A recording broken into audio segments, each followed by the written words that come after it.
नमस्कार, समाचार प्लस देख रहे हैं आप। आपके साथ मैं हूं दीपक व्यास और मेरे साथ है मेरे सहयोगी चारू कौशिक। और लगातार दूसरे चरण का जो मतदान चल रहा है राजस्थान की 13 लोकसभा सीटों या फिर पूरे प्रदेश में अलग अलग स्थानों पर जो वोटिंग आज हो रही है उसको लेकर मां कवरेज लगातार हमारी जारी है।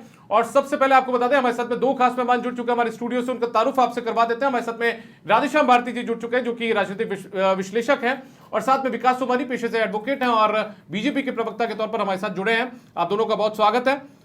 सबसे पहले राधेश्याम भारती जी, मैं आपसे जानना चाहूंगा एक राजनीतिक विश्लेषक के तौर पर, जो वोटिंग प्रतिशत 12 लोकसभा सीटों पर कम रहा था उसके बाद में आज थोड़ा सा रुझान थोड़ा बेहतर नजर आ रहा है, क्या समझते हैं, क्या इशारा?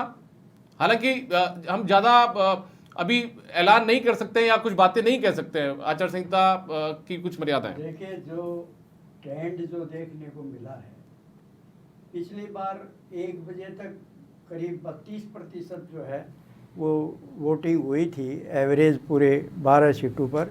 इस बार वो उसमें बढ़ोतरी देखी जा रही है और जैसा अभी थोड़ी देर पहले पता लगा 40% से भी ऊपर एवरेज मतदान हो चुका है और निरंतर मतदान की जो प्रक्रिया है वो चल रही है। तो इससे ऐसे लग रहा है कि प्रतिशत पिछली बार की बजाय बढ़ेगा। तो इसमें देखिए आपकी बेटर जो है बूथ मैनेजमेंट है और नेताओं द्वारा बार बार अपील है, इस तरह की उससे भी लोगों के फ़र्क पड़ा है मानसिकता में। पिछली बार जैसे कम रुचि ली थी तो इस बार लोग ज़्यादा रुचि लेते दिख रहे हैं। और राजस्थान में ही कुछ लोकसभा क्षेत्रों में तो 44% से भी ऊपर मतदान हो चुका है। तो उससे हम मान सकते हैं कि इस बार मतदान अच्छा होगा। जी ठीक है, विकास जी, आप किस तरीके से देखते हैं बीजेपी के लिहाज से? दीपक जी, जो सीटों पे चुनाव हो रहा है 13 सीटें, उनमें से आप देखें चित्तौड़गढ़ देखें, राजसमंद देखें, भीलवाड़ा देखें, ये वो सीटें हैं जो 5 लाख से अधिक मतों से लगभग जीती गई थी पूर्व में 2019 में लोकसभा में भाजपा प्रत्याशी द्वारा। तो आप ये मान के चलें कि ये वो, चाहे झालावाड़ ले लें, चाहे आप अन्य कोई सीटों को आप देखेंगे 13 में से, वो बहुत अधिक मतों से भारतीय जनता पार्टी ने 2019 में जीती थी। तो आप ये माने दीपक जी कि अब इस बार जो लोगों ने मानस बना रखा है, आम जनता ने मानस बना रखा है और मोदी जी की मोहर पे जो एक मोहर लगने वाली है वो मोहर लग रही है। और आप देखें कि 25 की 25 सीटें भारतीय जनता पार्टी को जाएगी। और आज की जो 13 सीटों का जो रुझान है या जिस तरह से लोगों में जो उत्साह है, वो उत्साह आप झालावाड़ में भी देख रहे हैं, आप चित्तौड़ में भी देख रहे हैं और आप भीलवाड़ा में देख रहे हैं किस प्रकार से मतदान किया जा रहा है। तो मतदान की प्रतिशतता जो गए चरण में कम थी थोड़ी सी, जो 2-4-5% का जो रही थी, वो खाना पूर्ति भी इस बार पूरी हो जाएगी। और मुझे लगता है कि अधिक से अधिक मतदान होगा और भारतीय जनता पार्टी पहले जो मतों से जो प्रत्याशी जीते थे उससे अधिक मतों से जीतेंगे। तो मैं इस बात को मानता हूं कि आम जनता ये पूरा भरोसा है भारतीय जनता पार्टी पे, कमल के फूल पे और मोदी जी के गारंटी पे। तो आज क्षतिपूर्ति हो जाएगी, है ना? क्षतिपूर्ति हो जाएगी पिछले 12 लोकसभा। क्षतिपूर्ति हम नहीं कह सकते क्योंकि क्षतिपूर्ति इसलिए नहीं हो सकती कि वो चुनाव, हर लोकसभा का चुनाव अपनी एक सीट है। हम क्षतिपूर्ति नहीं, ये वोटों का जो मतदान है, जीत तो 25 सीट रहे हैं लेकिन जो मतदाता ने, कांग्रेस के जो कार्यकर्ता, वोटिंग प्रतिशत की बात करूं विकास जी, वोटिंग दीपक जी, जीतना और उन सब चीजों को लेकर तो वोटिंग प्रतिशत की बात आप सही कह रहे हैं कि राजस्थान जो है वो गौरवशाली प्रदेश रहा है और लगातार लोकतंत्र में यहाँ मतदान अधिक से अधिक होता रहा है। तो ये बात आप जरूर कह रहे हैं कि इससे मतदान की जो प्रतिशतता बढ़ेगी तो राजस्थान में लोकतंत्र निरंतर मजबूत रहा और मजबूत रहेगा। ठीक है, तो चर्चा लगातार जारी रहेगी। और इसी बीच खबरों का रुख कर लेते हैं। देवली उनियारा से खबर है, लोकसभा चुनाव के तहत बिसलपुर गांव में ग्रामीणों ने मतदान बहिष्कार किया है। दोपहर 2 बजे तक मतदाता मतदान केंद्र पर नहीं पहुंचे और मतदान केंद्र भाग संख्या 25 का ये मामला है और अपनी मांगों को लेकर बहिष्कार किया है। मूलभूत समस्याओं से जो ग्रामीण है वो जूझ रहे हैं, जिसके चलते मतदान बहिष्कार किया गया है। इसका ऐलान ग्रामीणों के द्वारा किया गया है। देखिए, कुछ देर पहले जैसलमेर के करड़ा से भी इस तरीके की जो घटना है वो सामने आई, बांसवाड़ा के करड़ा से भी इस तरीके की घटना सामने आई थी। और उसके बाद में अभी बीसलपुर जो कि गांव है टोंक जिले के देवली उनियारा के अंदर ही पड़ता है और वहां पर जो मतदाता है उन्होंने, बीसलपुर गांव के मतदाताओं ने, ग्रामीणों ने मतदान का बहिष्कार कर दिया। दोपहर 2 बजे तक की अपडेट सामने आई है जब मतदाता मतदान केंद्र पर नहीं पहुंचे हैं। और यदि बात भाग संख्या की जाए मतदान केंद्र के, तो 25 नंबर का पूरा मामला है। अपनी मांगों को लेकर लगातार ये लोग प्रोटेस्ट कर रहे थे और उसके बाद में जब वो मांगों को पूरा नहीं किया गया तो बहिष्कार यहाँ पर चुनाव का उनकी तरफ से कर दिया गया है। नाम तो शिवराज कुमार चवनगौड़, PRO 164। देखिए, कौन सा बूथ है ये और अब तक कितनी पोलिंग यहाँ पर? बूथ नंबर 225 और अभी तक 1 वोट कास्ट किया गया है वो भी ईडीसी है। बीएलओ से पूछा गया था तो उन्होंने कहा कुछ यहाँ के स्थानीय लोगों की कुछ समस्याएं हैं, उनको लेकर प्रशासन से उनकी वार्ताएं चल रही हैं 278। और नायब तहसीलदार साहब भी आए थे, तहसीलदार साहब भी आए हैं, एसडीओ साहब भी आके गए थे। यही तो प्रसाद मांगे एक दर बाबे घर बार कौन और ये मांगे लाइट कौन मांगे बच्चा का स्कूल कौन मांगे बच्चा बच्ची बापड़ा थावड़ा का महीना रोता फिर इधर जाता फिर आज वोट हो रहा है जो कहीं आज वोट खाए न दिमाग बेचता न करे तो क्यों? हाँ और मांगे लाइट कौन पानी की टंकी कौन मांगे पानी का। तो दूसरे चरण के मतदान के तहत मंत्री जोराराम कुमावत ने भी अपने मताधिकार का प्रयोग किया है। बूथ संख्या 275 पर परिवार के साथ वोट डालने के लिए मंत्री पहुंचे और सांसद मदन राठौड़ ने भी अपने मताधिकार का प्रयोग किया और लोगों से मतदान करने की अपील की है। तो पाली के सुमेरपुर में मंत्री ने वोट डाला है बूथ संख्या 275 पर परिवार के साथ में। और इसके अलावा मदन राठौड़ हाल ही में राज्यसभा के सांसद बने, उन्होंने भी अपने मताधिकार का इस्तेमाल किया। क्या कुछ कहा है अपने मताधिकार का इस्तेमाल करने के बाद, वो भी आपको सुनवा देते हैं। सौभाग्य है कि हम लोकतंत्र, भारत के इस स्वस्थ लोकतंत्र में हैं और आज इस लोकतंत्र के पर्व पर लोकसभा के चुनाव में मतदान करने का अवसर मिला है। निश्चित रूप से लोकतंत्र मजबूत हो, संविधान मजबूत हो, हमारा संविधान मजबूत हो और लोगों को अपने मताधिकार का इस तरह से उपयोग करने का मौका। और इसी बीच सिरोही से भी खबर है जहां पर दूसरे चरण का मतदान लगातार जारी है और भाजपा के प्रत्याशी लुम्बाराम चौधरी उन्होंने भी मतदान कर दिया है। सिरोही के वाडेली गांव में जाकर उन्होंने अपना वोट डाला, लोगों से भी मतदान करने की अपील की है। आप देख सकते हैं सिरोही के वाडेला गांव में लुम्बाराम चौधरी ने अपने मताधिकार का इस्तेमाल किया है और हाथ में आधार कार्ड लेकर और दूसरी तरफ उंगली पर नीली शाही का निशान लगाकर उन्होंने जो लगी है उसको दिखाते हुए लोगों से भी मतदान की अपील की है। और सिरोही से एक और खबर है जहां पर मतदान को लेकर मतदाताओं में उत्साह नजर आ रहा है। मतदान केंद्रों पर मतदाताओं की जो भीड़ है वो जुटी है। 22 लाख से ज्यादा मतदाता अपने मताधिकार का प्रयोग सिरोही जिले के अंदर करेंगे। और ये आप तस्वीरें देख पा रहे हैं जहां पर बड़ी तादाद में महिलाएं, ग्रामीण परिवेश की जो महिलाएं हैं जो घूंघट के अंदर हैं और वो यहां पर अपने मताधिकार का इस्तेमाल करने के लिए पहुंची है। ये लोकतंत्र की खूबसूरती की तस्वीर है। और आपको भी, यदि आप शहर में रह रहे हैं चाहे गांव में रह रहे हैं, आपको भी गर्मी भी है या धूप भी है तो उससे थोड़ा मैनेज करते हुए बाहर निकलना चाहिए और अपने मताधिकार का इस्तेमाल करना चाहिए। लोकतंत्र के इस त्यौहार में अपनी महती भूमिका आपको अदा करनी चाहिए।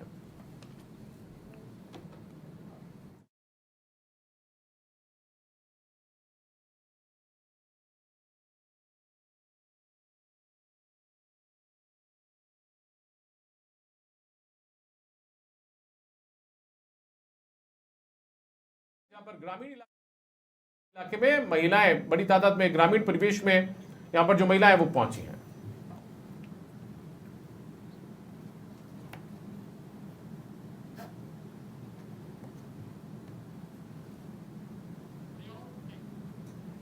तो दूसरे चरण के मतदान के तहत मतदान केंद्र पर ढोल नगाड़ी के साथ जो लोग हैं वो मतदान करने के लिए पहुंच रहे हैं। ज्ञान विहार विकास समिति ने सामूहिक मतदान किया और साथ ही लोगों से भी मतदान करने की अपील की है। तो ये तस्वीरें आप देख सकते हैं अजमेर से। और सबसे खास बात यह है कि महिलाएं आपको तस्वीरों में नजर आ रही हैं ढोल नगाड़े के साथ। लोकतंत्र का ये महापर्व मनाने के लिए सभी लोग निकले हैं।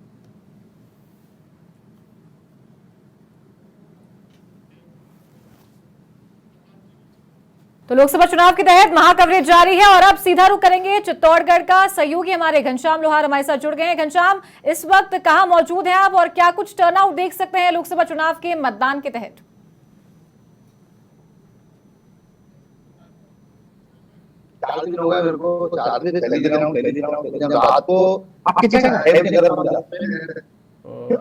कुछ ऑडियो प्रॉब्लम आ रहा है आपकी तरफ से, कोई तकनीकी दिक्कत है, वापस आपके पास लौटने की कोशिश करेंगे। लेकिन इसी बीच आपको बता दें हमारे साथ में स्टूडियो में हमारे जो गेस्ट हैं वो भी लगातार मौजूद हैं और उनसे भी हम चर्चा की शुरुआत करेंगे। हमारे साथ में राधेश्याम भारती जी और विकास सुमानी जी पहले से जुड़े हुए थे और इसी बीच हमारे साथ में रवि सिकदार भी जुड़ चुके हैं कांग्रेस पार्टी के प्रवक्ता के तौर पर। रवि, जिस तरीके से ये जो वोटिंग प्रतिशत सामने आया है, पिछले चुनावों में वोटिंग प्रतिशत कम रहा था, इस बार थोड़ा सा वो बढ़ा है और शाम होते होते मानना जाना चाहिए कि सूरत बदलेगी। पिछले चुनाव की मतलब जो पिछला चरण था उससे थोड़ा बेहतर होगा इस बार प्रतिशत। सबसे पहले तो मैं सभी मतदाताओं का बहुत बहुत धन्यवाद देता हूं जिन्होंने प्रथम चरण में मतदान किया और जिन्होंने अब तक मतदान किया। साथ ही मैं अपील करता हूं कि जो भी मतदाता अभी रह चुके हैं वो जल्दी से जल्दी अपने घरों से बाहर निकलें और इस महापर्व में, अपने इस महायज्ञ में अपने मत की आहुति देकर इसको धूमधाम से मनाएं। आपने मुझसे प्रश्न किया कि इस बार मतदान प्रथम चरण का थोड़ा कम रहा और इस बार का ज़्यादा रहा, या अभी संभावना है बढ़ने की इस बार चरण की। तो मैं कहना चाहूँगा कि कहीं ना कहीं मतदाताओं का, देखिए ये तो उनके मन पे डिपेंड होता है कि मत करना है या नहीं करना, तो इसमें ऐसा कोई है नहीं। बाकी अगर मत उन्होंने कम रहा तो इसके कई भी कारण हो सकते हैं जो शायद उनके व्यक्तिगत कारण होंगे, और इस बार जो बढ़ रहा है तो ये भी एक व्यक्तिगत ही कारण है कि वो बढ़ रहे हैं और बढ़ चढ़ कर इसमें हिस्सा ले रहे हैं।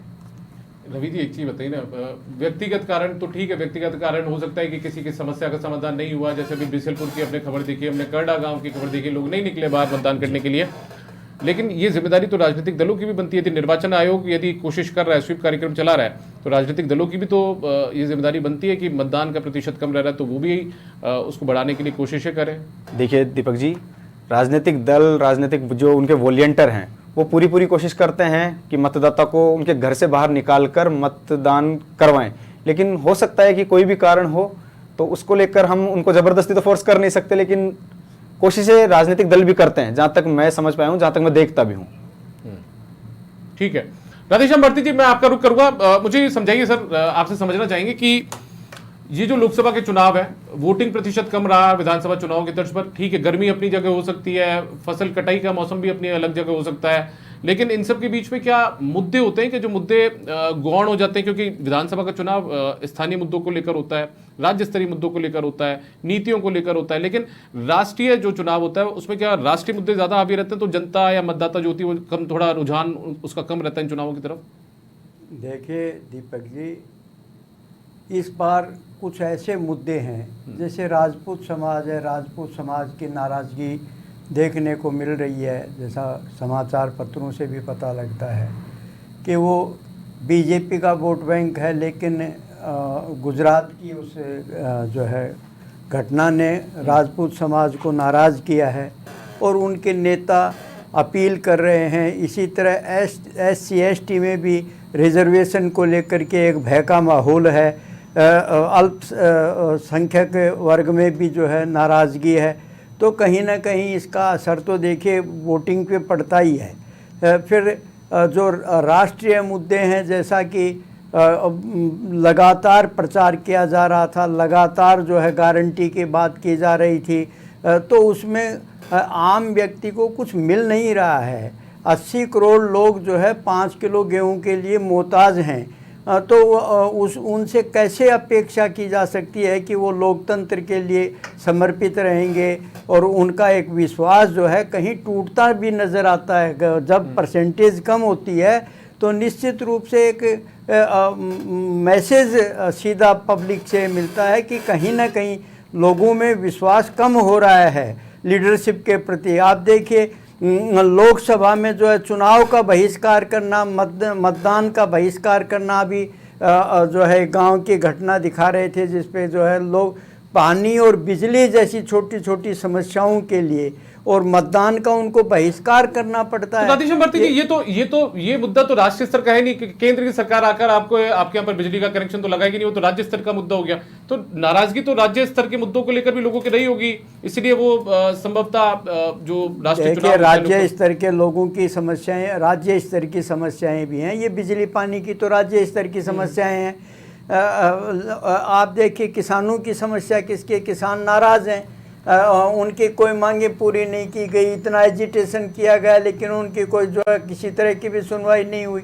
तो नाराज़गी ये आखिरकार जो है मतदान पे तो असर डालती है ना। इस तरह के ये कॉमन इशू हो जाते हैं, फिर एक बड़ी जो कम्युनिटी के लिए कॉमन इशू हो जाते हैं, तो उससे नाराज़गी होती है। आप देखिए फसल बीमा में क्या हुआ है कि उसके जो है बीमा की जो है राशि तो सबसे ली जाती है, उसका शुल्क तो लिया जाता है, लेकिन कितने लोग उसमें निहाल हो रहे हैं। फसल का नुकसान होता है तो उनको कुछ मिल नहीं रहा है। जैसा कि हम पब्लिक में देखते हैं और आम जन से सुनते हैं, किसानों की समस्याएं जब सुनते हैं पब्लिक में, उनके बीच में जाते हैं तो वो कहीं ना कहीं निराशाजनक बातें सुनने को मिलती ठीक है। हैं। देखिए दीपक जी, इसको मैं स्पष्ट भी कर देता हूँ फिर जवाब ले लेंगे विकास जी से। जी, कि राधेश्याम जी ने पूरी बातें स्पष्ट कर दी। अगर मैं ये सारी बातें बोल रहा होता तो अभी भाजपा के साथी मुझ पर चढ़ जाते, लेकिन कहीं ना कहीं स्पष्ट ये हो गया कि जो 2 चुनाव रहे 14 और 19 वाला, उसमें जो ढकोसले या जो वादे रहे, झूठे वादे रहे, वो टोटली पूरे नहीं होने की वजह से युवा निराश है। क्योंकि हमने देखा पिछली बार का जो प्रतिशत था,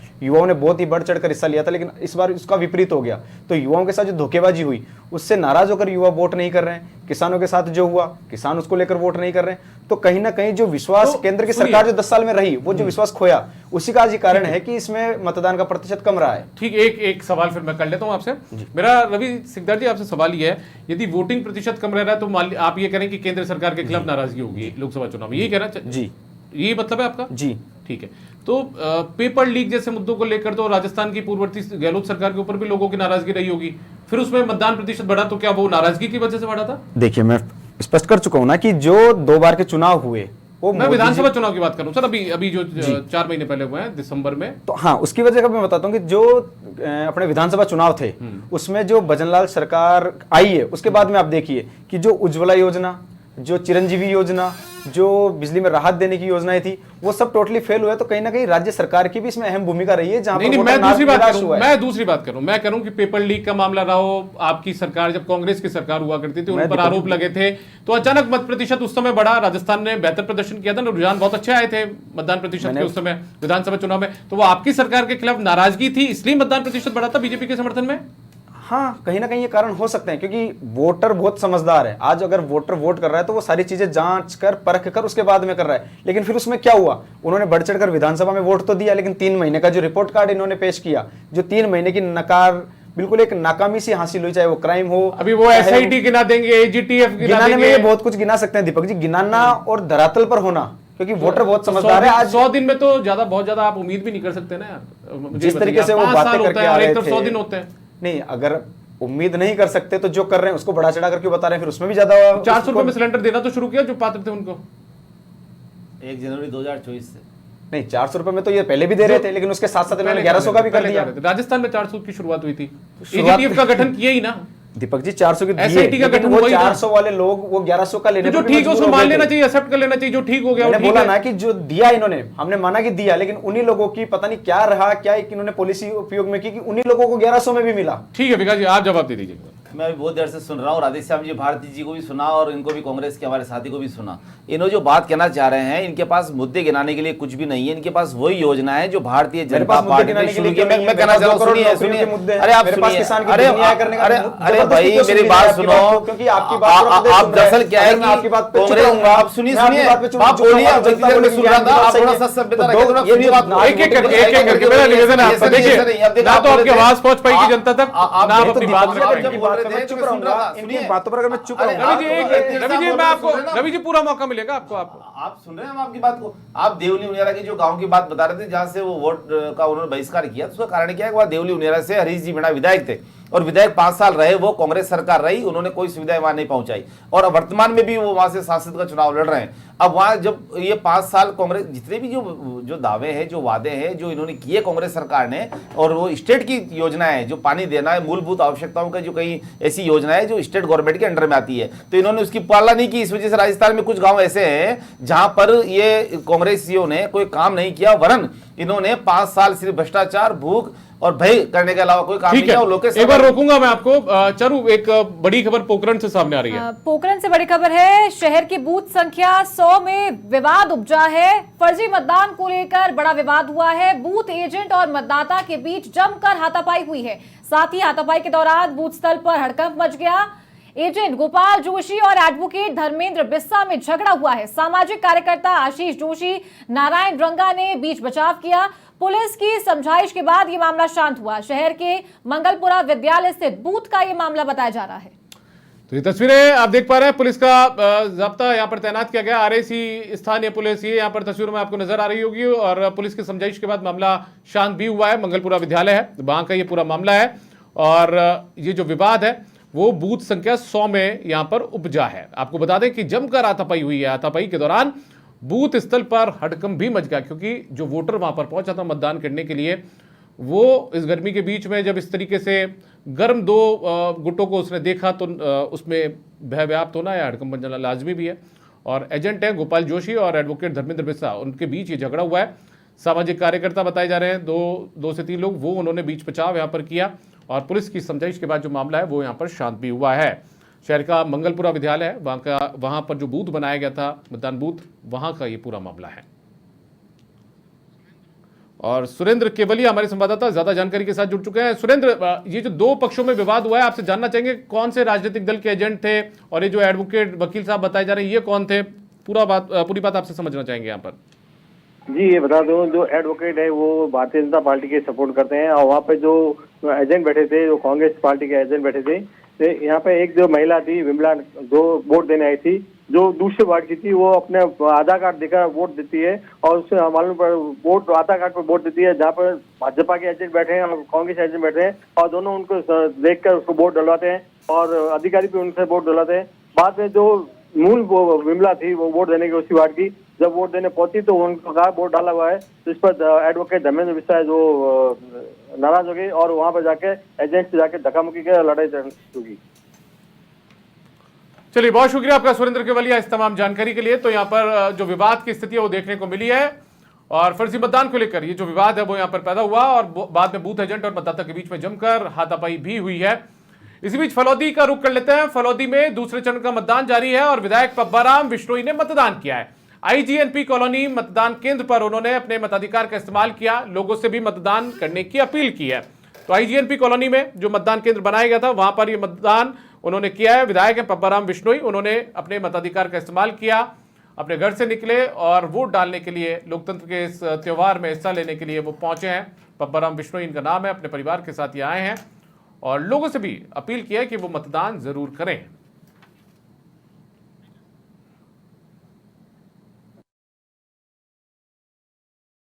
महापर्व और इस पर्व में आहुति देने का ये शुभ अवसर मैं आह्वान करता हूँ सभी नागरिकों से, राष्ट्रहित के अंदर हमेशा अपने आप को तत्पर रखते हुए राष्ट्रहित में वोट करें, वोट करके राष्ट्र को विजय बनाएं, देश को यशस्वी बनाएं और यशस्वी देश हमेशा आगे बढ़ता रहे, विकसित भारत का संकल्प अपने आप को दोहराएं, संकल्प से सिद्धि तक पहुंचे।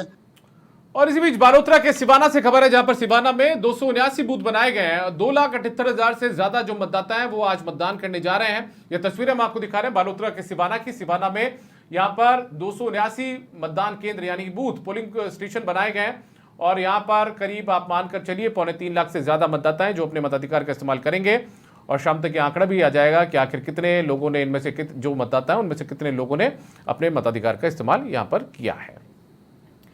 तो 12 से खबर है, लोकसभा चुनाव 2024 के तहत मतदान जारी है। मतदान केंद्रों पर मतदाताओं की भीड़ लगी हुई है। जिले में 1036 पोलिंग बूथ बनाए गए हैं और 9,44,000 मतदाता आज अपने मतदान का प्रयोग करेंगे। तो काफी अच्छी खबर है और अच्छी तस्वीर भी है, 12 से निकल कर आई है। बड़ी संख्या में लोग अपने घरों से निकल रहे हैं और अपने मत का प्रयोग करने के लिए पहुंच रहे हैं।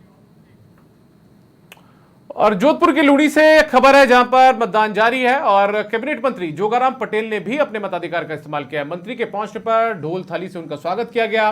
सेल्फी पॉइंट पर उन्होंने फोटो भी खिंचवाई। पैतृक गांव धुंधाड़ा में अपना मतदान उन्होंने किया है, अपने मताधिकार का इस्तेमाल किया और इस दौरान पौधारोपण भी किया और पर्यावरण संरक्षण का संदेश भी यहां पर किया गया है। ढोल नगारों के साथ गीत गाती हुई महिलाएं वोट देने आ रही है। अभी जब मैं वोट देने आया तो अनेक महिलाएं ढोल नगारों के साथ मंगल गीत गाती हुई समृद्ध और विकसित भारत की परिकल्पना को, संकल्प को पूर्ण करने के लिए वोट देने का आ रहे हैं। काफी बड़ी तादाद में मतदाता लाइन में खड़े हैं। मुझे पूर्ण विश्वास है कि हमारी मतदान प्रक्रिया और तेज होगी और सभी मतदाता अपने विवेक से राष्ट्र निर्माण में मतदान। तो खबर झालावाड़ से है, जहां दूसरे चरण के मतदान के तहत दुष्यंत सिंह के बेटे ने पहली बार आज मतदान किया है। हाउसिंग बोर्ड कॉलोनी में अपना वोट डाला। दादी वसुंधरा राजे और पिता दुष्यंत सिंह उनके साथ मौजूद रहे। झालावाड़ 12 से भाजपा प्रत्याशी है दुष्यंत सिंह।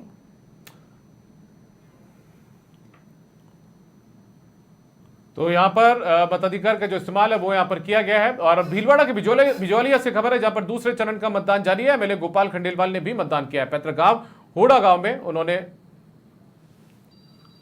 मतदान किया। लेकिन इस बीच आपको तस्वीर हम बाड़मेर की दिखा देते हैं। बाड़मेर में उमेदाराम बेनीवाल जो कि बाड़मेर से प्रत्याशी है, उन्होंने अपने मताधिकार का इस्तेमाल किया। रविंद्र सिंह घाटी जो कि निर्दलीय प्रत्याशी हैं, जिनके भाई को लेकर भी अभी पुलिस ने ट्वीट किया था, उन्होंने भी अपने मताधिकार का इस्तेमाल किया। और कैलाश चौधरी जो कि मौजूदा बीजेपी के प्रत्याशी, उन्होंने भी अपने मताधिकार का इस्तेमाल यहां पर किया है।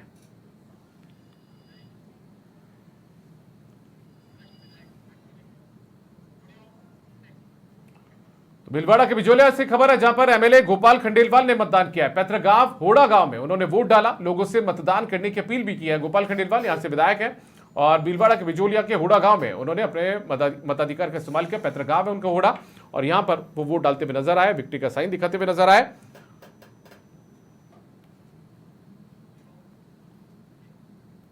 तो अजमेर के मसूदा से खबर है, लोकसभा चुनाव के तहत मतदान जारी है। कांग्रेस प्रत्याशी रामचंद्र चौधरी ने अपने मताधिकार का प्रयोग किया। देवास बूथ पर परिवार सहित मतदान करने के लिए पहुंचे। तो तस्वीरों में आपको रामचंद्र चौधरी नजर आ रहे हैं। अजमेर से संसदीय सीट से प्रत्याशी है, मसूदा के रहने वाले, और मसूदा में देवास पर जो बूथ है वहां पर जाकर उन्होंने अपने मताधिकार का इस्तेमाल किया।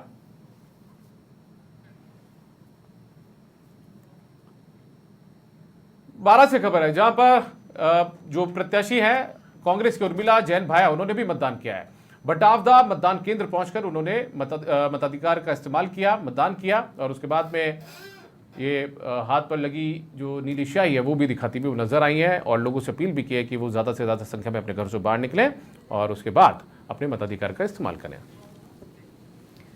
तो सिरोही के रेवदर से खबर है जहां राज्यसभा सांसद नीरज डांगी ने राजकीय उच्च माध्यमिक विद्यालय के बूथ पर अपना वोट दिया और क्षेत्रवासियों से ज्यादा मतदान करने की अपील की है, जिसके बाद उन्होंने सेल्फी पॉइंट पर अपनी सेल्फी भी ली।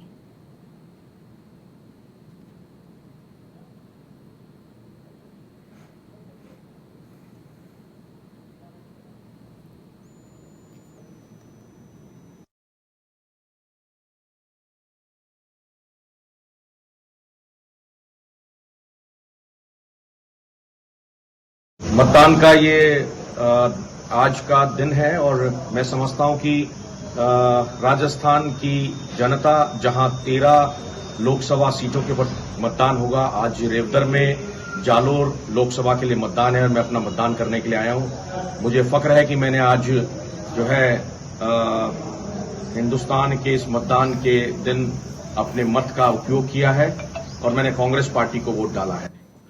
और अब आपको चित्तौड़गढ़ से आई हुई एक ऐसी तस्वीर दिखाएंगे जहां पर शादी के लिए दूल्हा जाने वाला था, लेकिन उससे पहले वो मतदान केंद्र पर पहुंचा और दोस्तों के साथ उसने अपने मताधिकार का इस्तेमाल किया। बारातियों के साथ वो पहुंचा मतदान केंद्र पर। तो ये तस्वीरें भी सामने आई है चित्तौड़गढ़ से, जहां पर चित्तौड़गढ़ में एक युवक है जिसकी शादी होने वाली है, लेकिन शादी से पहले वो अपना जो उसका लोकतंत्र में उसकी जो भूमिका है उसको अदा करने के लिए वो पहुंचा, अपनी जिम्मेदारी निभाने के लिए पहुंचा है।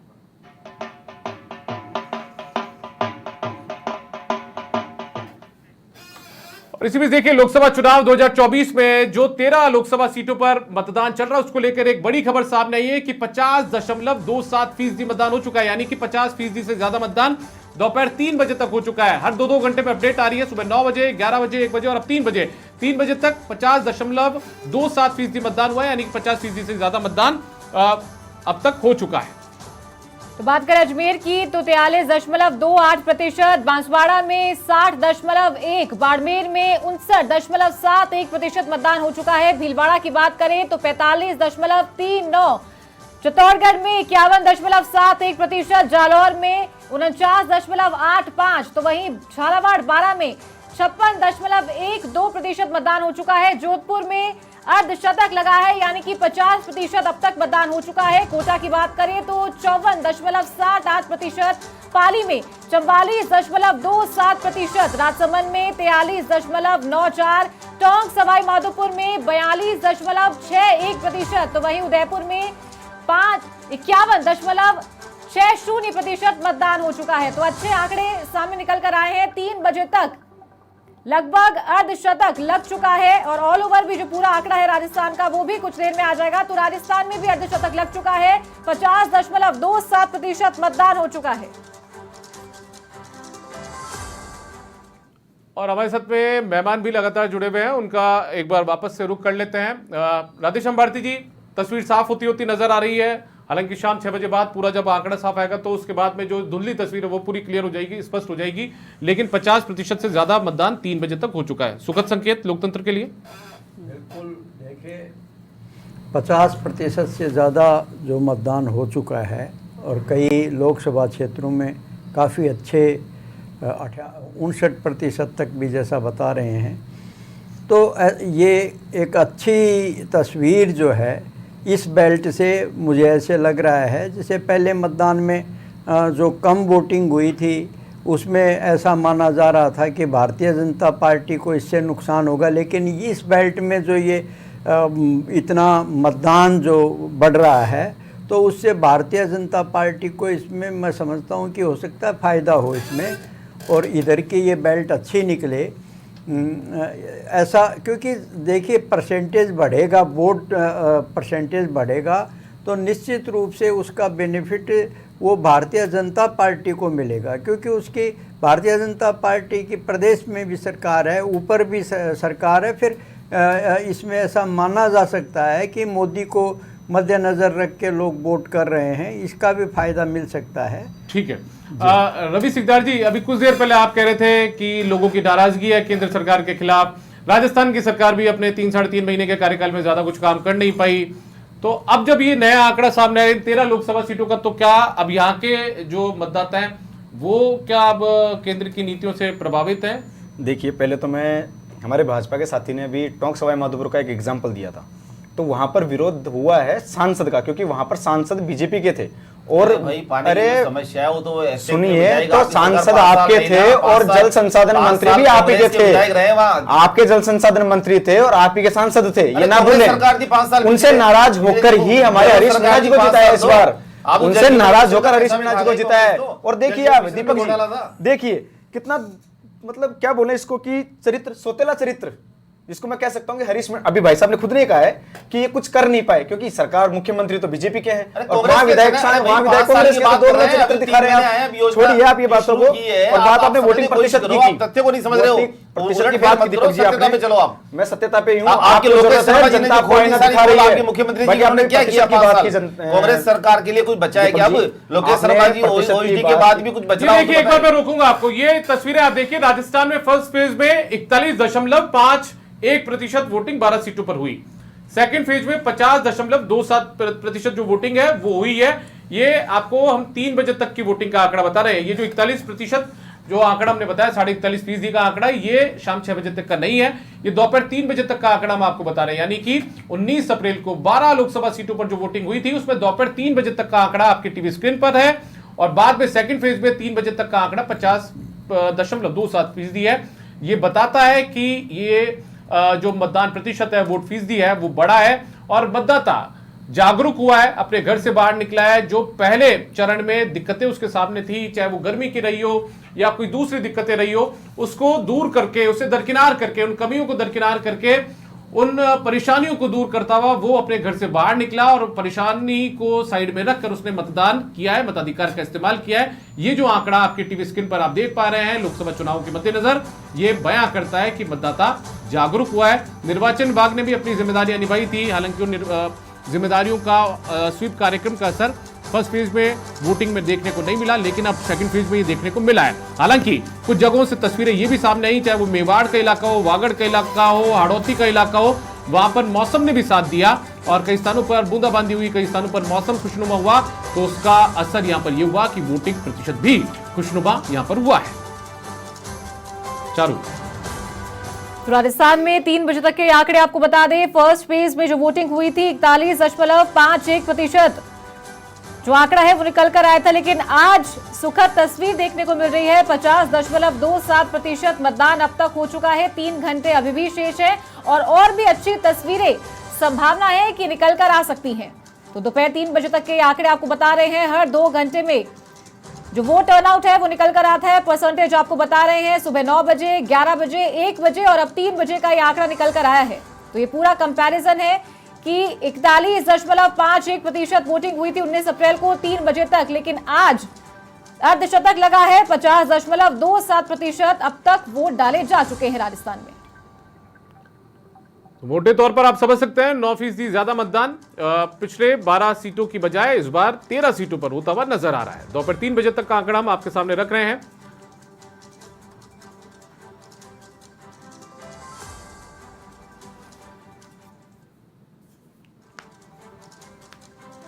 और सहाड़ा से हमारे साथ में हमारे संवाददाता दिनेश चौहान जुड़ चुके हैं। बार बार वहां की तस्वीरें भी हमें बता रहे हैं। कई मर्तबा उन्होंने बताया भी कि क्या कुछ सूरत हाल वहां पर पोलिंग स्टेशन पर देखने को मिल रहा है। दिनेश, क्या कुछ माहौल सहाड़ा के अंदर फिलहाल?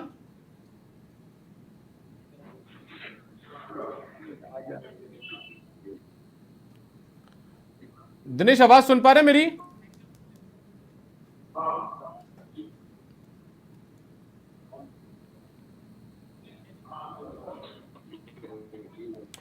ठीक है, इन तक आवाज नहीं पहुंच पा रही है अब दिनेश तक, लेकिन जालोर से भरत भी हमारे साथ जुड़े हुए हैं और जालोर सीट भी काफी चर्चाओं में है, हॉट सीट है। भरत, जालोर में कहां मौजूद हैं आप? और दूसरा आपसे जानना चाहेंगे क्या कुछ नजारा वहां आप देख पा रहे हैं? क्या मतदाता अभी भी आ रहे हैं क्योंकि दोपहर का वक्त है?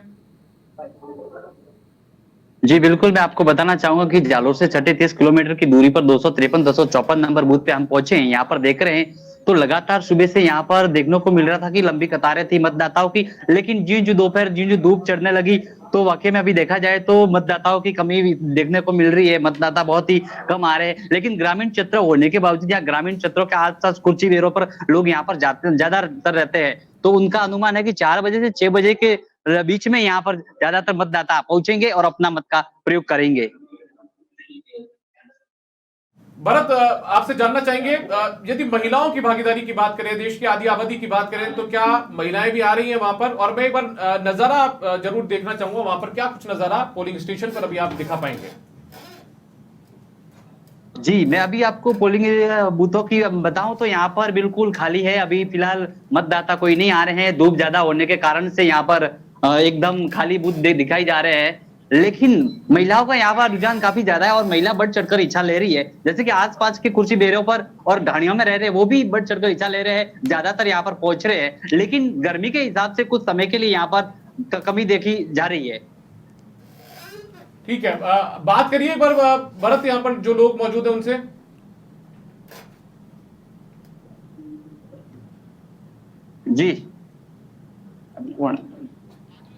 जी, अभी इक्का दुक्का लोग यहाँ पर दिखाई दे रहे हैं, ज्यादातर लोग यहाँ पर नहीं है। पूरे जो भी दोनों बूथ है वो दोनों बूथ एक तरफ से पूरी तरह से खाली दिखाई दे रहे हैं। यहाँ पर आवागमन बिल्कुल कम है, मतदाता कम यहाँ पर पहुंच रहे हैं। ठीक है भरत, बहुत शुक्रिया आपका इस तमाम जानकारी के लिए।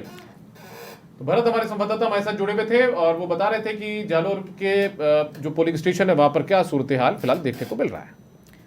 तो इसी बीच एक बार फिर से चर्चाएं शुरू करते हैं और विकास जी, आपसे मेरा सवाल है, बात महिलाओं की करें तो विधानसभा चुनाव के समय एक अच्छा वोट परसेंटेज महिलाओं का निकल कर आया था, महिलाओं ने बढ़ चढ़कर वोट दिया था, लेकिन बात आपकी सरकार महिलाओं के लिए करती आई है, महिलाओं के हित के लिए करती आई है और बड़ा ऐलान किया था 33% आप लोग रिजर्वेशन दे रहे थे महिलाओं को, लेकिन आपके नेता लगातार ये बात करते हैं कि ये तो सिर्फ ट्रेलर है, पिक्चर अभी बाकी है, लेकिन इसका ट्रेलर लोकसभा चुनाव में देखने को नहीं मिला। महिलाओं को कितनी सीटें दी आप लोगों ने? देखिए, आप जयपुर लोकसभा को आप देखें तो यहाँ मंजू देवी जी को जो टिकट दिया गया है तो वो एक महिला को टिकट दिया गया है। और दूसरी बात ये भी आपसे कहना चाहूंगा कि नारी शक्ति वंदन अधिनियम था, तो नया पार्लियामेंट बना, उसका पहला जो प्रस्ताव पास किया, बिल पास किया, वो नारी शक्ति वंदन अधिनियम का किया गया। और लेकिन उसको होल्ड पे क्यों रखा? आप सुनिए पूरी बात, 29 तक क्यों लेके गए उसको? उसका विपक्ष के ने सम्मान भी किया, उसको तुरंत आप उसको तुरंत लागू करते। हम लोग रवि जी आपसे ले लेंगे रिपोर्ट इस पर, लेकिन आप विकास जी आप बात जो आपने सवाल पूछा उसका सीधा सीधा जवाब दे दे कि महिलाओं का प्रतिशत कम क्यों रहा? ये आपने तो बिल ही पास नहीं होने दिया, इतने वर्षों तक अटकाया रखा उसको। अब समर्थन किया। अब जो कार्य कर रहे हैं उनपे अरे कई योजनाएं ऐसी जो आप महिला दुष्कर्म के मामलों में, चाहे केंद्र सरकार हो चाहे राजस्थान सरकार हो, जब भारतीय जनता पार्टी राजस्थान सरकार आई तो आप भजन लाल जी ने उसमें एसआईटी गठन करके एंटी गैंगस्टर वगैरह सब बनाया और उसमें लगातार अपराध पे अंकुश लगाने की कार्रवाई की गई। और एक बात और कहना चाहूंगा, 1 जुलाई 2024 से क्रिमिनल लॉ अमेंडमेंट वो अपराध, जिन अपराधों पे अपराधियों को सजा नहीं हो पाती थी और बड़ी मुश्किल से अपराध पे अंकुश पाने के लिए भी कुछ कानूनी प्रावधान ऐसे थे जिनसे बड़ी तकलीफ हो रही थी और अपराधी छूट जाया करते थे, उनके लिए 1 जुलाई 2024 से नया सीआरपीसी आईपीसी की जो धाराएं हैं वो शुरू हो रही है, उसको अमेंडमेंट का जो प्रस्ताव लोकसभा में पास कर दिया गया है। तो जो ऐसे ऐसे वादे, ऐसे ऐसे दावे जो भारतीय जनता पार्टी माननीय मोदी जी ने किए हैं वो पूरे किए हैं और उसी की वजह है कि आज ये मोड़ लग रही है। और जो महिलाओं में जो उत्साह है, वोटिंग प्रतिशत आप चारों आप देखेंगे शाम तक, अभी 6 बजे तक आप देखना इसको, ये वोटिंग प्रतिशत काफी जो 5 से 7% के लगभग इजाफा होगा, जो प्रथम चरण में नहीं, जो दूसरे चरण में होगी। अब आप देखें जो लोगों में उत्साह है, जो जिस तरह से माननीय प्रधानमंत्री जी को निरंतर रूप से उनकी कमल के फूल पे मोड़ लगाने की, उनके कार्य पे मोड़ लगाने की जो एक त्वरित इच्छा है तो वो रही है। अमूमन राजस्थान में वोटिंग प्रतिशत काफी अच्छा रहता है और इस बार भी आप देखें कि 25 की 25 सीटें भारतीय जनता पार्टी को प्राप्त होगी, चाहे कांग्रेस वाले कुछ भी कहते हैं। 2014 देखें आप, 2019 देखें आप, 2024 देखेंगे आप, जब आप फिर आप देखेंगे तो सामने जनता का जनादेश, जो जनता ये मन बना चुकी है और निश्चय कर चुकी है। ठीक है राधेश्याम जी, आपसे इस पूरी बात पर फीडबैक लेना चाहूंगी। हालांकि विकास जी ने कह दिया है कि एक सीट यहां से दी है, जयपुर से मंजू जी को दी है सीटें, लेकिन बावजूद इसके सिर्फ और सिर्फ ये टॉफी देने का काम यहां पर महिलाओं को किया गया है। 2029 में ये बिल जाकर लागू होगा, इस बार इसे लागू नहीं किया गया था, लेकिन उससे पहले एटलीस्ट एक अच्छा पिक्चराइजेशन इसका करना चाहिए था और या फिर महिलाओं को ये बताना चाहिए था कि हाँ वो प्रायोरिटी है। देखिए, जो कानून बनाया गया है वो एक अच्छी शुरुआत है। अब उसका इम्प्लीमेंटेशन देखें, वो भी कानून के हिसाब से होगा, सब राज्यों की उसमें सहमति, उसकी बड़ी भारी, उसकी लंबी प्रक्रिया है, उसको अडॉप्ट करने के बाद वो जो है वो पूरा होगा, तब लागू किया जा सकता है। अब ये राजनीतिक उसको हथियार के रूप में मान लो भारतीय कांग्रेस ये कहे कि साहब उसका लाभ क्यों नहीं दिया गया, इस बार ही क्यों नहीं लागू किया गया, तो देखे ये तो अब वो उनका अपना राजनीतिक स्टंट है। राधेश्याम जी, मैं आपको कहना चाहूंगा आपकी बात को आगे बढ़ाते हुए कि महिलाओं को प्राथमिकता देने के मामले में बात देखें, हमारे तो 2 बार पहले मुख्यमंत्री महिला थी वसुंधरा जी, तो महिलाओं को जितना सम्मान इस भारतीय जनता पार्टी ने दिया उतना आप जितना लगातार मणिपुर भी आप ही के समय पर मणिपुर भी है, उस पर भी बोल लीजिए। अब बोल लीजिए, बात करते उस पर आप जवाब नहीं होता, बोल लीजिए। विषय बदल के कब कांग्रेस, विषय कौन बदल रहा है? आपने अच्छा बताया तो आप मणिपुर भी बोलिए ना, मैं तो आपसे पूछ रहा हूँ उस पर भी बोलिए। आपने मुख्यमंत्री बना दिए, आपने राष्ट्रपति भी बना दिया, लेकिन आप मणिपुर पे भी तो बोलो। आपने तो राष्ट्रपति हो चाहे कोई भी हो, आपने हमेशा हमारे देखिए चुनाव लड़े, तब आपने दीपक जी आज जो मुद्दा है वोटिंग परसेंट का मुद्दा है, शायद इस पर बात चलिए मैं रोकूंगा आप लोगों को रोकूंगा। एक बार मथुरा ले चलता हूँ।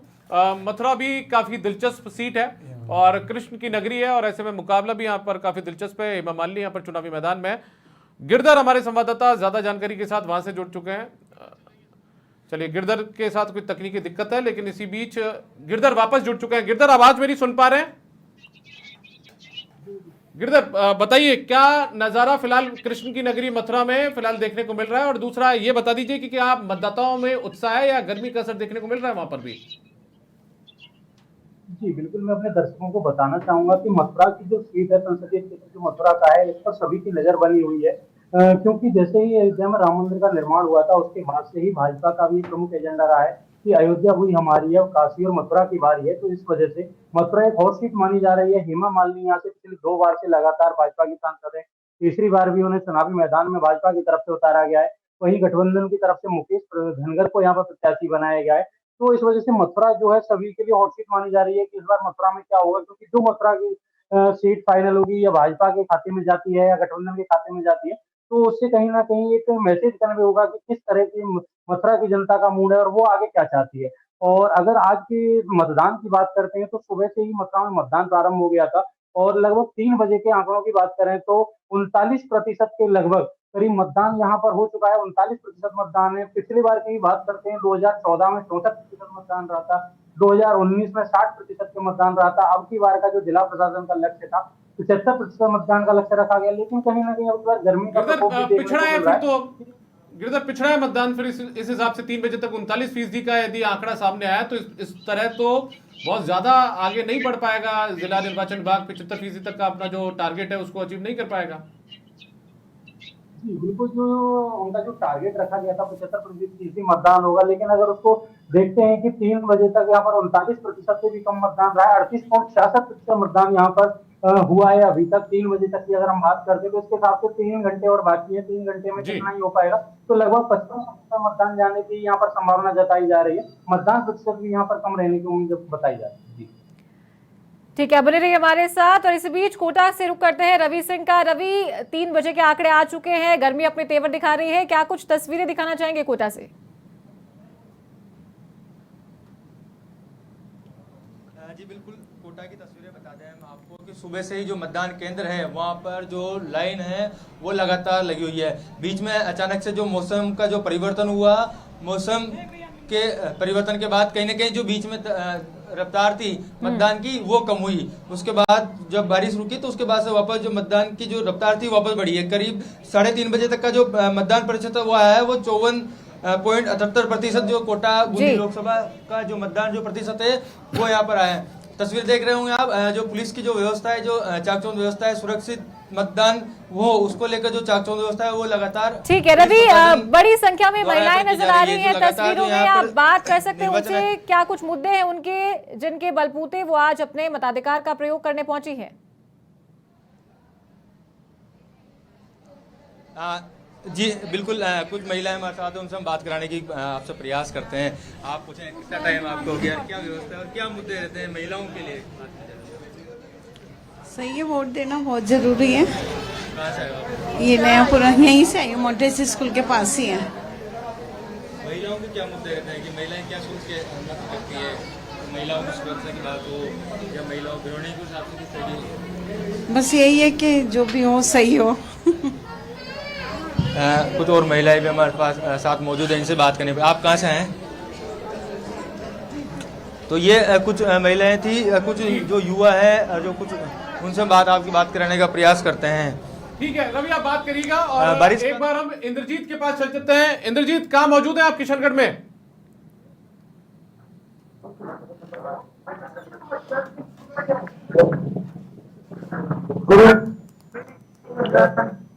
इंद्रजीत, आवाज सुन पा रहे हैं? कोई तकनीकी समस्या, तकनीकी खामी के कारण इंद्रजीत तक हमारी आवाज जो है वो नहीं पहुंच पा रही है। लेकिन एक बार वापस से आपको कोटा ले चलते हैं। कोटा में रवि सिंह भी हमारे साथ लगातार जुड़े हुए हैं। रवि, आवाज सुन पा रहे हैं आप मेरी? जी जी दीपक। रवि, आप बात कर रहे थे महिलाओं से, जारी रखिए बात।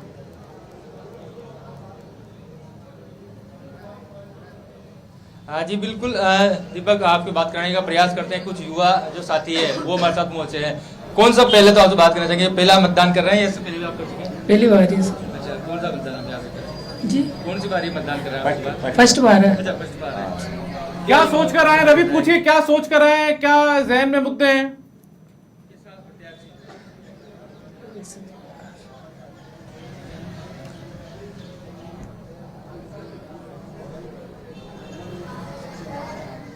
रवि, आपने बात करने की कोशिश की होगी, उनके जहन में मुद्दे क्या हैं, क्या सोचकर घर से बाहर निकले हैं वो मतदान करने के लिए, क्योंकि फर्स्ट टाइम वोटर है वो?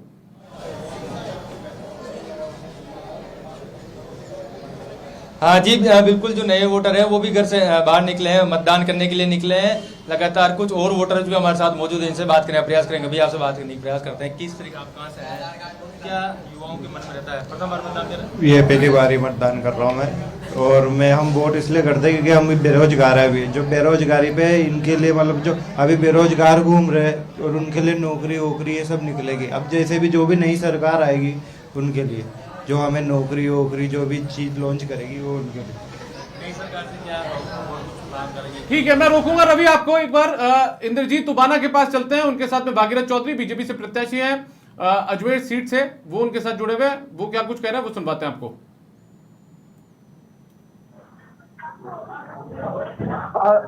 देखिए राहुल, अजमेर लोकसभा क्षेत्र की अगर हम बात करें तो इस वक्त हम मौजूद है किशनगढ़ विधानसभा क्षेत्र के आरई उपखंड में, जहां पर हम पोलिंग परसेंटेज की अगर हम किशनगढ़ की अगर हम बात करें तो अब तक 43% मतदान यहां पर हो चुका है। लेकिन पोलिंग बूथ जो है अभी पूरी तरह से सुनसान नजर आ रहे हैं, क्योंकि भीषण गर्मी के चलते जो मतदाता है वो अभी निकल नहीं पा रहे। कहीं ना कहीं जब धूप कम होगी उसके बाद में मतदाता अपने घरों से निकलेंगे। और अभी इस वक्त हमारे साथ में अजमेर लोकसभा क्षेत्र से जो बीजेपी के प्रत्याशी है भागीरथ चौधरी हमारे साथ में मौजूद है, उनसे हम बात करते हैं। क्योंकि जिस तरह से सुबह वोटिंग के लिए वो निकले थे तो काफी भीड़ थी, मतदाताओं में काफी उत्साह था। लेकिन अभी जो है वोटिंग परसेंटेज को लेकर हम भागीरथ जी से बात करते हैं कि किस तरह से मतदाता है उनमें रुचि कम देखने को मिल रही है।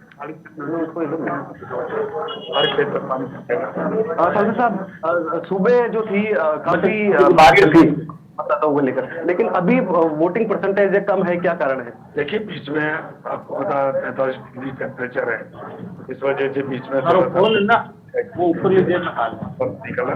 और भारतीय जनता पार्टी का मतदाता है ऊपर लीजिए, हमारे कार्यकर्ता जुटे हुए।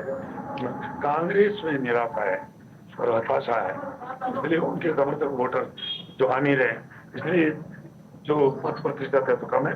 तो भारतीय जनता पार्टी का जो समर्थक मतदाता है उनमें जोश और खरोश है, और सुबह से वो वोट करने के लिए आया। अभी थोड़ी सी गर्मी की वजह से बीच में फिर वापस वोटर तक पहुंच रहा है। जीत को लेकर किस तरह से आश्वस्त है आप? जीत तो मैं कह रहा हूँ 100% में आश्वस्त हूँ। हमारा तो यही लक्ष्य है 2019 में। इंद्रजीत, बहुत शुक्रिया आपका। आपके साथ में भागीरथ चौधरी यहाँ पर जुड़े हुए थे। इंद्रजीत, आपका बहुत शुक्रिया। रवि सिंह कोटा, आपका भी बहुत शुक्रिया। तो कुल मिलाकर जो मतदान की प्रक्रिया वो जारी है। अब मोटे तौर पर देखा जाए तो 2 घंटे का वक्त यहाँ पर बचा है, और आप भी यदि अपने घर से बाहर नहीं निकले हैं मताधिकार का इस्तेमाल करने के लिए तो तुरंत प्रभाव से निकलिए और अपने मताधिकार का इस्तेमाल करने के बाद लोकतंत्र के इस पर्व में अपनी भागीदारी को सुनिश्चित कीजिए। और यहाँ रुकेंगे एक छोटे से ब्रेक के लिए।